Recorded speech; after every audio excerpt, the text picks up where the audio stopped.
Si jamais vous avez goûté à la solitude d'une cuisine silencieuse avant l'aube, vous savez peut-être comment le silence peut peser, à la fois doux et lourd. C'est souvent de cette manière que je débute ma journée.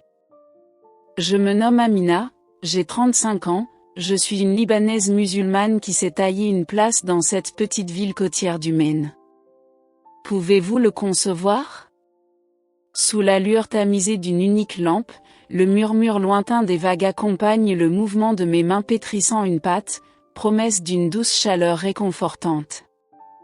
Le monde extérieur somnole encore, et je me demande si vous le trouvez paisible ou agité. Je me suis rendue ici après avoir uni ma destinée à Karim, un homme de 45 ans évoluant dans le domaine de la construction navale. Il s'attarde de longues heures outre-mer, souvent revenant une fois que les étoiles se sont épanouies à travers le firmament nocturne. Ne me dédaignez point, Karim est un homme de bien, responsable et attentionné. Mais il se pourrait que vous vous en souveniez. Il se pourrait que vous ayez croisé quelqu'un qui, absorbé par son labeur, laisse filer entre ses doigts les instants de vie intime à la maison. Je suis convaincue que je ne suis pas la seule à avoir éprouvé cette sensation d'être légèrement floue aux yeux d'autrui. L'année passée, l'oncle de Karim, le vénérable Hakim, âgé de 70 ans, prit pension sous notre toit. Il fut un temps où un érudit en histoire menait de jeunes esprits à travers les méandres des civilisations anciennes et des empires disparus. Quand il a franchi le seuil de notre demeure, je ne savais guère à quoi m'attendre. Une autre âme à prendre en charge? Une strate supplémentaire de cette existence feutrée? Pourtant, Hakim dégage une certaine quiétude, une attention particulière portée aux moindres détails. Imaginez-vous émerger de votre sommeil matinal pour découvrir, au lieu du silence habituel de vos pensées, une présence paisible assise à la table de la cuisine, observant avec bienveillance le pain dont vous avez besoin et les fleurs joliment disposées près de la fenêtre. Sentez-vous la nuance? Je suis dans l'incapacité de deviner quelle serait votre réaction face à ma situation. Peut-être que vous la trouveriez confortable, ou peut-être que cela vous arrangerait. À mes yeux, il s'agit là d'une subtile transformation. Je me demande parfois si quelqu'un a déjà perçu les infimes ajustements que je réalise, l'attention délicate que je porte à mon environnement. Karim avait l'habitude de prendre des notes, mais avec le temps, ses regards se tournaient vers d'autres horizons, d'autres projets, des tableurs, de nouvelles opportunités. Croyez-vous qu'il soit envisageable de captiver cette attention, ou bien s'évade-t-elle pour le mieux? Lorsque je me trouve en ces lieux, mes mains s'embrassent de poudre, en attente que l'oiseau s'envole. Je prends conscience qu'autre chose pourrait également s'éloigner, une conscience que la présence de Hakim pourrait révéler quelque chose que je croyais être enfoui en silence. Je souhaite vous transmettre cette émotion, car qui sait, peut-être êtes-vous également présent ici, égaré dans le tumulte du matin, aspirant à ce qu'un regard plus attentif puisse réellement vous percevoir.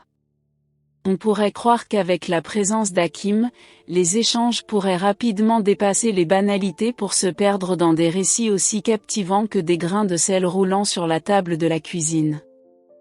Pourtant, la vie n'est généralement pas aussi dramatique, n'est-ce pas?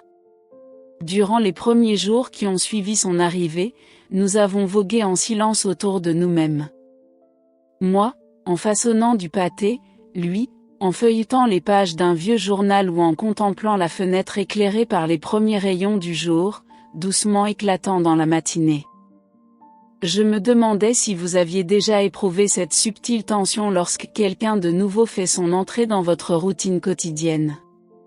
Ce n'est pas forcément dérangeant, c'est simplement méconnu. J'ai tenté de déchiffrer le langage corporel d'Hakim, la manière dont il a plié le papier avec délicatesse, comme si c'était un objet précieux. La manière dont il s'est installé dans le fauteuil en bois à la recherche d'un coin douillet pour ses vieux os. La manière dont il s'est installé dans le fauteuil afin de dénicher un coin douillet pour ses vieux os. La manière dont il s'est installé dans le fauteuil pour ménager ses vieux os. La manière dont il s'est installé dans le fauteuil pour ménager ses vieux os. La manière dont il s'est installé dans le fauteuil afin de dénicher un coin douillet pour ses vieux os. La manière dont il s'est affalé dans le fauteuil ce matin-là, j'ai lancé à mon oncle Hakim, j'ai lancé, tentant d'adopter un ton enjoué. Je fus frappé par l'élégance aérienne de sa chevelure, comme s'il était étonné que je m'adresse si directement à lui. Apprécieriez-vous un peu de pain frais avant que je n'aille chercher ces miches à la boulangerie? Il s'observa, et pour la première fois, nos regards se croisèrent pour une durée dépassant celle des secondes. Son regard, serein mais pénétrant, semblait embrasser tous les détails que je tentais de dissimuler, les cernes sous mes yeux, la précaution avec laquelle je retirais une mèche de cheveux. Ce serait charmant, Amina. Sa voix sereine répondit. Il émanait de sa voix une douceur qui m'a apaisé. Tu saisis peut-être ce que j'exprime, la voix de celui qui dialogue non pas pour bavarder, mais pour te comprendre réellement. J'ai taillé une minuscule tartelette que j'ai disposée délicatement sur une assiette, accompagnée d'une noisette de beurre et d'une touche de confiture.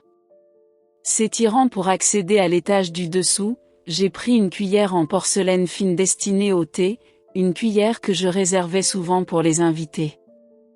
Après tout, ne serait-ce pas Hakim un convive également? J'ai pris le temps de me pencher sur les détails et j'ai demandé s'il avait remarqué. Aurais-tu agi de la sorte? Il y a une fierté particulière à concocter un déjeuner, comme si en le cuisinant, tu pouvais offrir une part de ton âme. Il prit une parcelle de beurre et ferma les yeux un bref instant, comme s'il dégustait non seulement le goût, mais aussi l'effort qui s'y cachait. Il te faudra t'extirper du lit pour t'en charger, a-t-il exprimé. Des larmes ont coulé, dans un mélange de lassitude et de contentement. Oui, avant que le jour ne pointe à l'horizon. La boulangerie ouvre ses portes dès 6 heures. Cela fait une éternité que je ne saurais concevoir le sommeil. Du moins, point si je n'eusse une raison. As-tu laissé échapper quelque chose sans t'en rendre compte en sélectionnant certains mots? Je me suis emparé de mon esprit juste après l'avoir exprimé. Évoquer une raison de briser ma routine semble presque une confession de peur. Pour quelle raison? Un peu plus de considération, peut-être? Plus de camarades? Je nourris des doutes. Pourtant, Hakim n'avait omis sa prière. Au lieu de cela, il a effleuré la table du bout des doigts. La discipline et la dévotion sont des vertus admirables, murmura-t-il avec douceur. Elles insufflent de la vie et de la plénitude aux petits recoins. Ces mots résonnent encore en moi, pleins de vie et d'intensité. N'est-ce pas là ce que redoutais pour cette demeure et pour ma personne? Durant les minutes à venir, nous échangeâmes à propos de menus détails. La douce transition vers l'hiver, les bateaux de pêche qui s'apprêtent à regagner le port, les préférences évoluant des clients qui optent désormais pour la farine d'huile dans leur pain. Rien d'étonnant, mais j'ai laissé la conversation s'alléger, tel un souffle d'air frais après avoir ouvert une fenêtre. Je me suis rendu à la boulangerie avec mon sac de pain, arpentant la route d'un pas léger, un sourire discret ornant mes lèvres. Il se pourrait que vous le nommiez la fragilité de l'optimisme. Ce matin-là, lorsque les clients se sont éveillés, j'ai demandé si vous aviez saisi l'essentiel, cette sensation que vous venez de faire un premier pas vers réellement voir quelqu'un et être vu en retour. C'est un commencement délicat, mais toutes les belles choses débutent dans le silence, n'est-ce pas? Le lendemain de notre échange matinal, je me surpris à prêter davantage d'oreilles aux mélodies et aux pulsations de notre demeure. Je me demande si vous avez déjà ressenti cela, le fait de prêter attention aux petits détails de votre quotidien, une fois que vous prenez conscience que quelqu'un d'autre les observe également. Karim s'était éclipsé plus longtemps que de coutume, happé par une nouvelle négociation de contrat, et tandis que les lueurs de l'après-midi s'estompaient sur le plancher de la pièce, Hakim et moi repartîmes. La nuit était déjà tombée lorsque, ayant refermé la pâtisserie, je rentrai chez moi avec quelques douceurs encore en ma possession. D'ordinaire, j'aurais pu les poser sur le couvercle et les oublier, trop préoccupé pour travailler. Mais pour cette occasion, j'ai opté pour une paire de croissants honorables et les ai disposés avec soin sur un plateau. Cela prête à sourire, n'est-il pas vrai? Et je n'ai point ressenti que Hakim pût goûter quelque douceur avec son thé de l'après-midi. Lorsque j'ai pénétré dans la pièce, je l'ai surprise en train de contempler doucement par la fenêtre. Une brise océane douce s'est glissée, transportant la faible sensation du sel. Il observa le son de mes pas tandis que je conservais le plateau avec un léger sourire. Ces croissants ne se vendent point en ce jour, mais ils demeurent toujours frais. Accepterais-tu d'y goûter? J'ai interrogé, ma voix à peine au-dessus d'un cri. Je ne saurais dire pourquoi je les conservais si aimables. Peut-être n'étais-je point encline à troubler la quiétude qui l'avait capturé. Il abandonna son ouvrage à proximité et croisa mon regard. « Je vous suis reconnaissant, Amina », répondit-il en prenant le plateau. « Tu dois être exténuée après.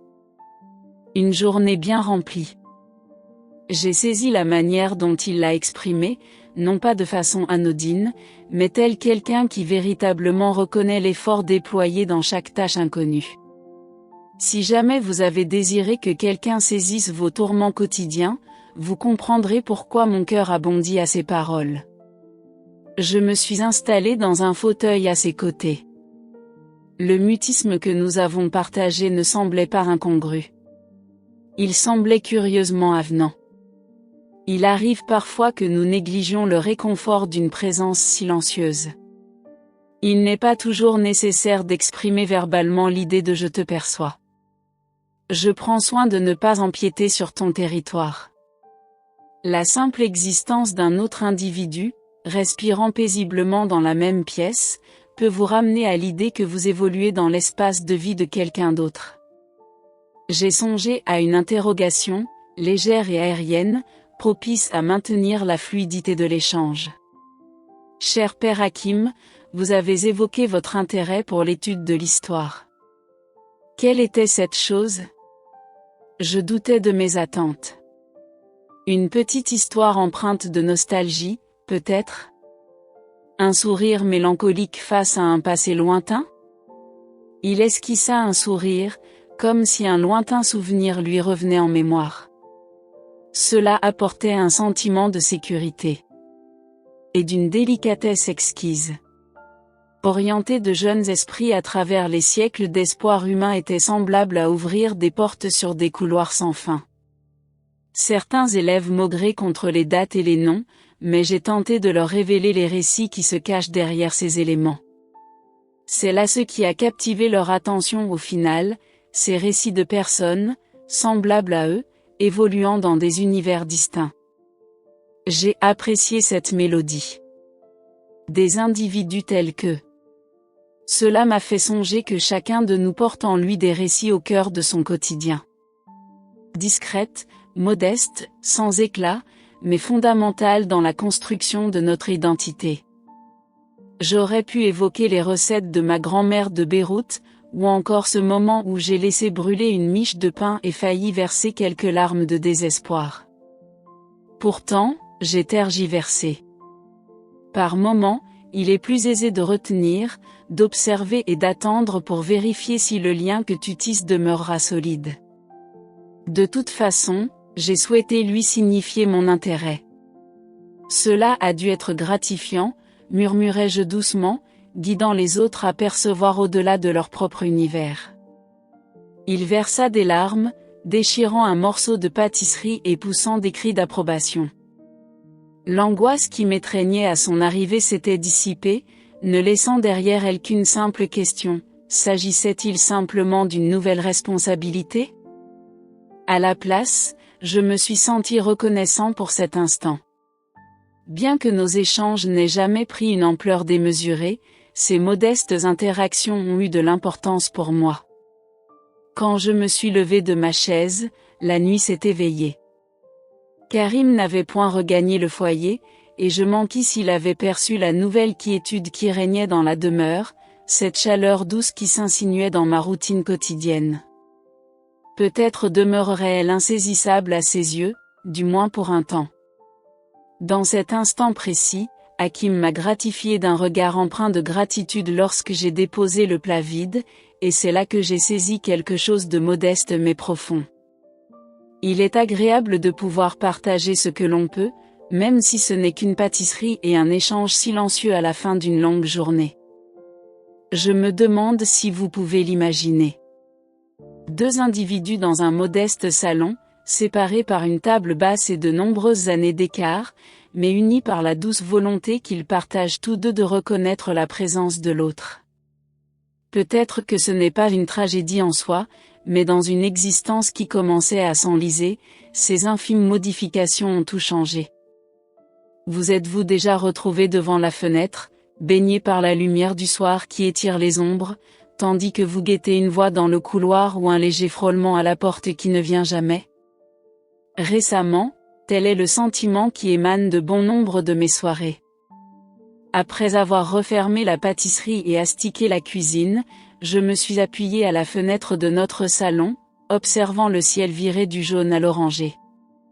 La brise marine transporte avec elle des effluves de malice et de rires lointains des voisins qui savourent leur soirée en famille. Je me demande si vous avez déjà ressenti cette émotion, d'entendre la résonance de la joie dans d'autres pièces, tandis que le silence s'installe dans la vôtre. Karim a maintes fois regagné le foyer, ou pas du tout, jusqu'à ce jour. Lorsqu'il se présente, son esprit semble voguer ailleurs, naviguant entre les dates, les prévisions de marché et les schémas de vaisseau. Si nous évoquons le sujet, cela se fait de manière concise et pragmatique. La chaleur que jadis je percevais dans ses yeux s'est muée en une politesse froide. Il peut s'enquérir de mes ventes à la boulangerie aujourd'hui ou remarquer que le jardin nécessite une taille, mais il prend rarement le temps de voir ce qui manque vraiment. Une faim me tenaille pour une chose que je peine à définir. Ce n'est point seulement question de romance ou d'excitation, c'est le désir ardent d'être réellement et profondément vécu par celui qui a juré de partager mon existence. Puis-je vous en faire part ? Je ressens en mon être une légèreté, telle une pièce abandonnée depuis trop longtemps. Je comble mes journées de poudre et de sucre, je recherche une lueur d'espoir dans chaque pâtisserie, j'espère en vain un signe de gratitude sur le visage de Karim qui demeure invisible. La présence de l'oncle Hakim éveille en moi un désir subtil et profond. Il ne prétend pas se vanter ni poser des questions indiscrètes, mais sa discrète attention me renvoie à ce qui me manque. C'est comme si, en prenant note des petits détails, le sucre que je saupoudre sur le dessus de la pâtisserie ou la manière dont je redresse un cadre photo qui est de travers, il reconnaît mes efforts alors que Karim ne le fait pas.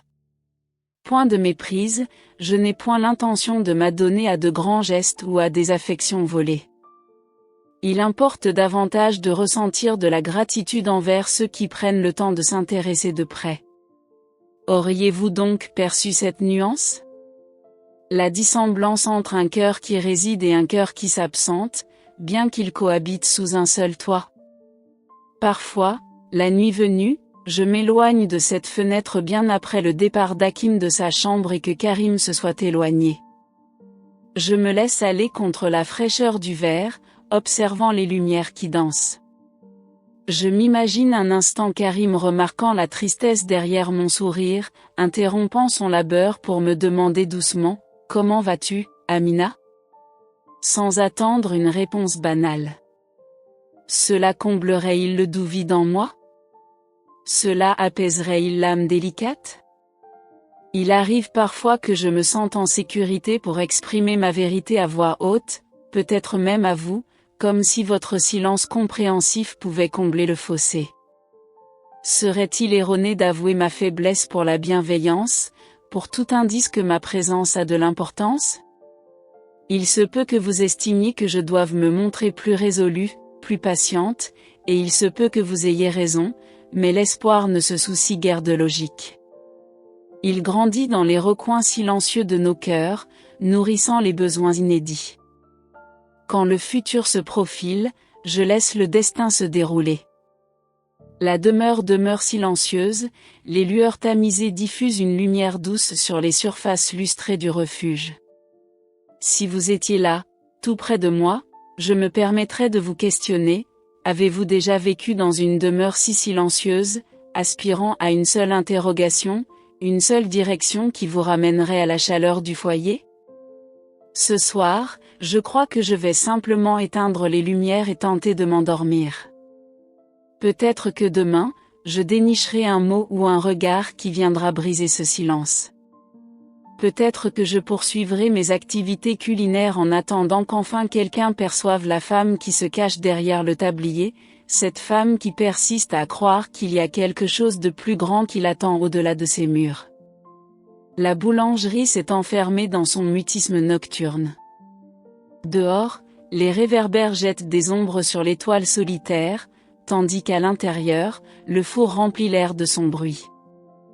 Je m'affairais à terminer le dernier morceau de pâté pour le lendemain matin, la pâte enveloppant mes mains et mon tablier, lorsque j'ai perçu la présence de Hakim avant de le distinguer. « Es-tu toujours en ces lieux ?» J'ai interrogé, me contemplant dans mon dos pour l'observer se courber contre la fenêtre. Ses chaînes de vêtements étaient soigneusement rangées. « Tu ne saurais t'en aller ?»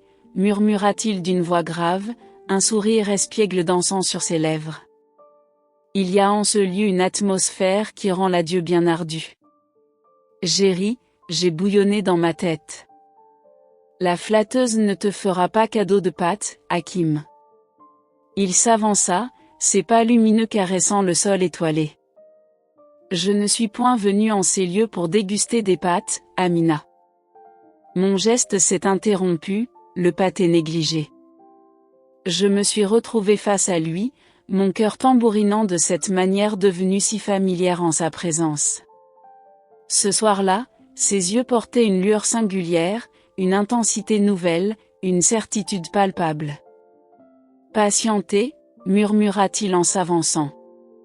Ses doigts ont effleuré mon cou, y laissant une empreinte semblable à une fleur que je n'avais point remarquée.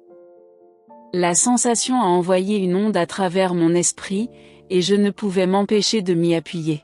« Hakim !» s'exclama-t-il. J'ai énoncé, pourtant tout ce que j'avais à exprimer s'est évanoui en un soupir, ses lèvres m'envoûtant. Le baiser s'annonçait doux, timide, comme s'il me laissait une chance de m'échapper. Cependant, il m'a été impossible. Je me suis trouvé dans l'incapacité de le faire.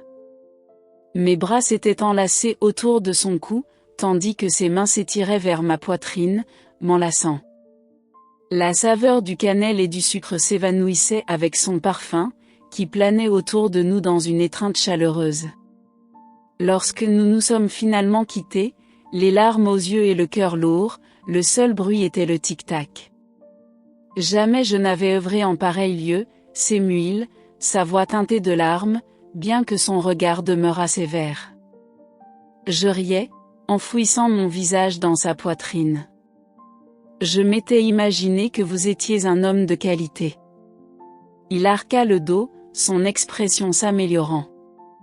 Je suis tout ce dont tu as besoin, Amina. Bientôt, nos instants de bricolage s'évanouissaient dans le quotidien. Nous regagnions notre demeure une fois la nuit tombée. La nuit douce contrastait fortement avec la chaleur de son doigt entrelacé dans le mien.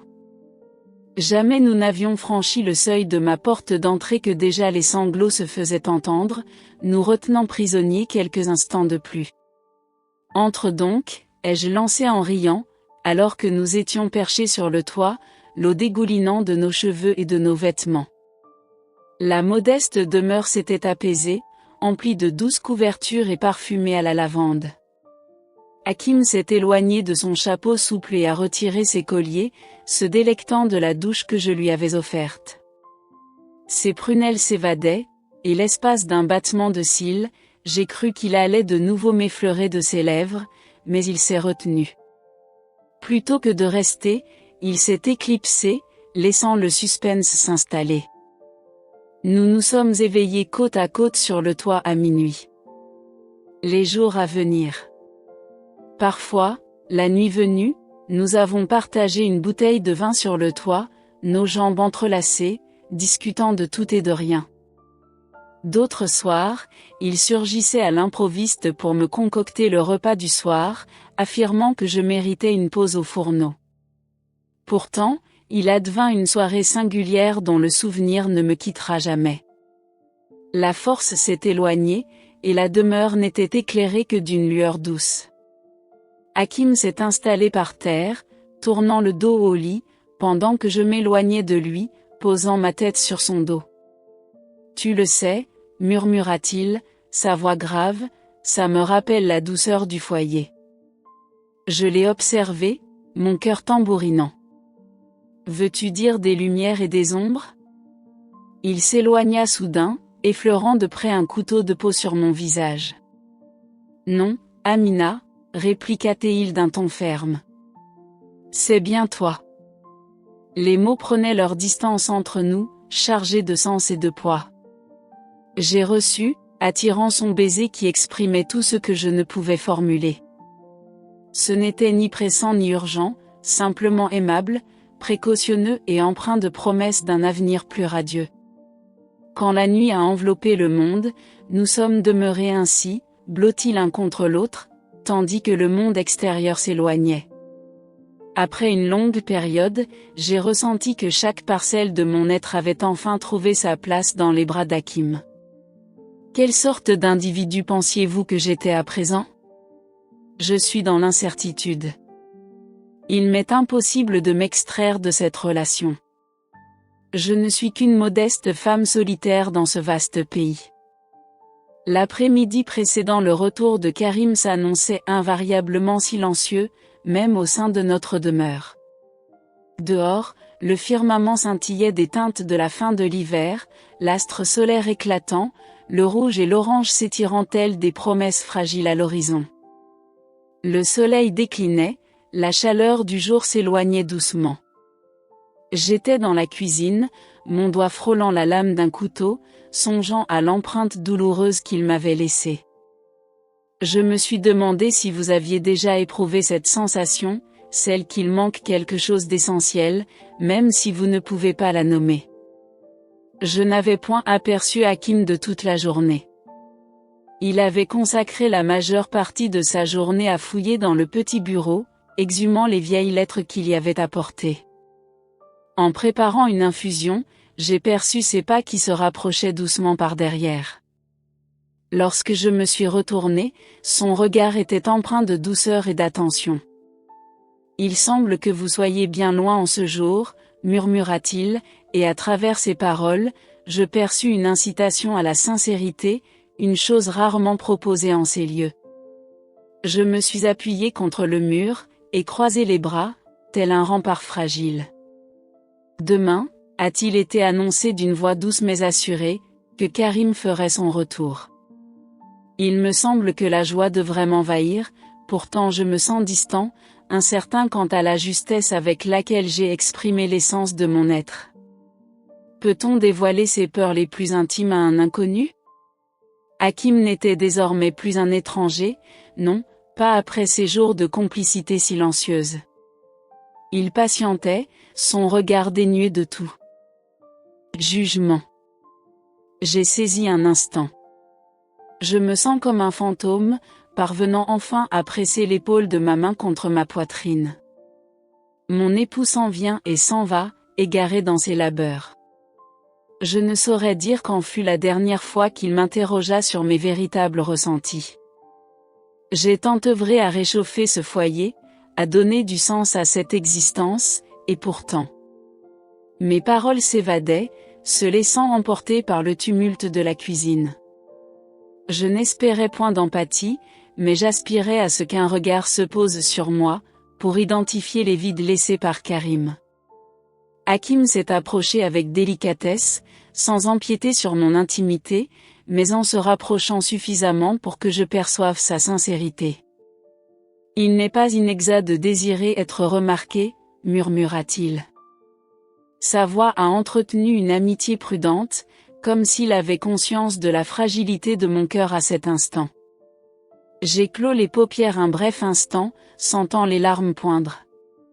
On pourrait croire que c'est insensé de laisser échapper ses larmes devant un individu qui n'était qu'un inconnu il y a peu de temps, mais parfois le cœur s'ouvre là où il se sent en sécurité. J'ai simplement formulé un vœu. J'ai exprimé le désir que cela ait davantage d'importance pour moi, déclarai-je. Je me demande si vous saisissez cette pulsion.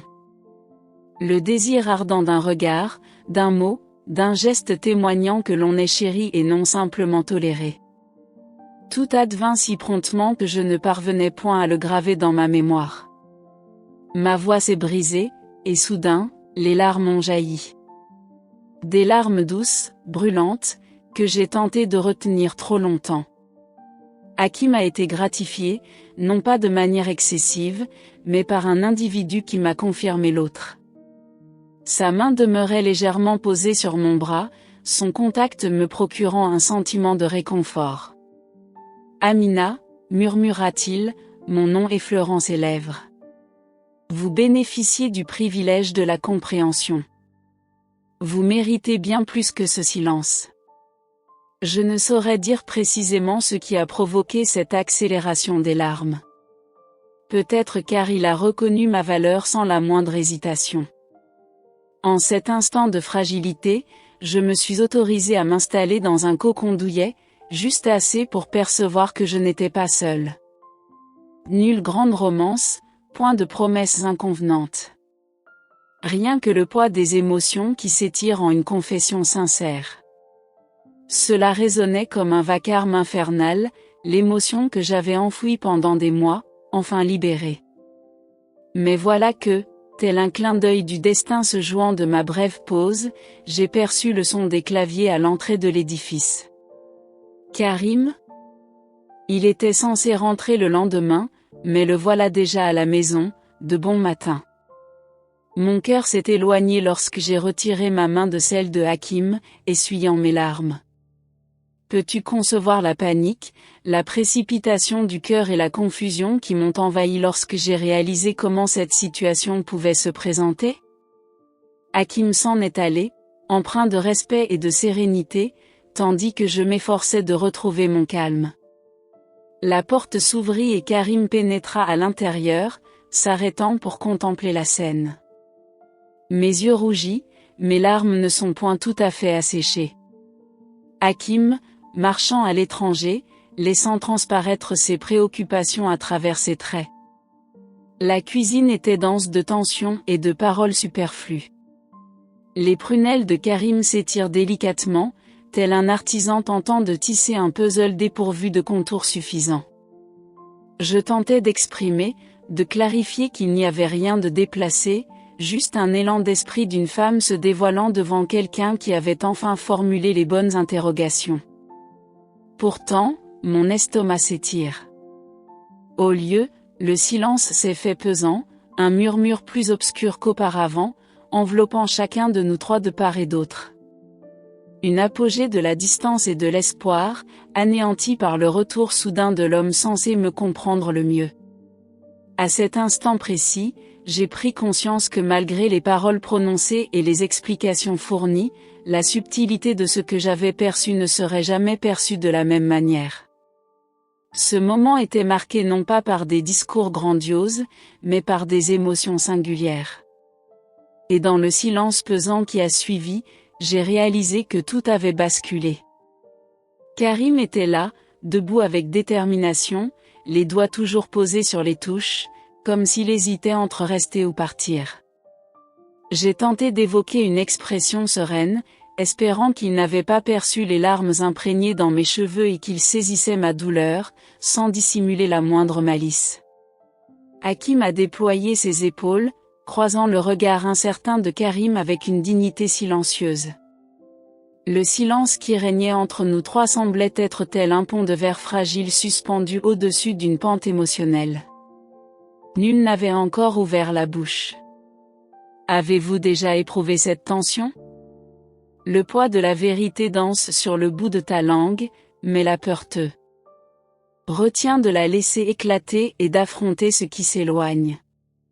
J'ai voulu exprimer, Karim, j'ai été solitaire. J'ai voulu exprimer, mon oncle Hakim m'a simplement rassuré, et peut-être même, j'ai besoin que vous me voyiez. Pourtant, les mots s'étirent sous l'emprise de ma crainte de mal interpréter, de transformer cet instant en quelque chose de plus sombre qu'il ne l'était. Hakim étira ses épaules avec délicatesse. « Tu es rentré tôt à la maison », lui murmura-t-il d'une voix douce, à Karim. Ce fut une observation modeste, mais elle s'abattit avec toute la délicatesse d'une interrogation. Pourquoi à cet instant précis? Pourquoi ce moment précis? Karim a modifié son poids, tout en maintenant la porte comme s'il hésitait à s'engager pleinement dans ce monde qu'il avait laissé en suspens. Ayant achevé ma tâche plus tôt que prévu, a-t-il répliqué, ses yeux passant furtivement de l'un à l'autre. J'eus l'occasion d'observer sa tentative de rassembler la scène, le rouge dans mes yeux, la tension palpable, l'impression qu'il avait interrompu une conversation.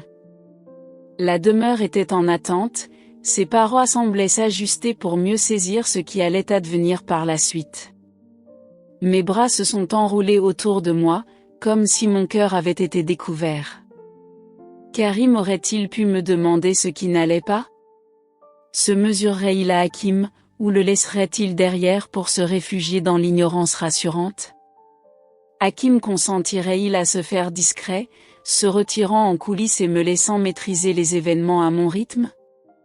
Ou aurait-il pu proférer des paroles qui nous auraient contraints à faire face aux réalités que nous avions soigneusement éludées depuis trop longtemps? Je voudrais narrer l'issue de cette histoire, si le pardon a su se frayer un chemin parmi nous, ou si la rancœur et la méfiance ont éclipsé la lumière qui commençait à poindre. Mais franchement, je ne saurais point.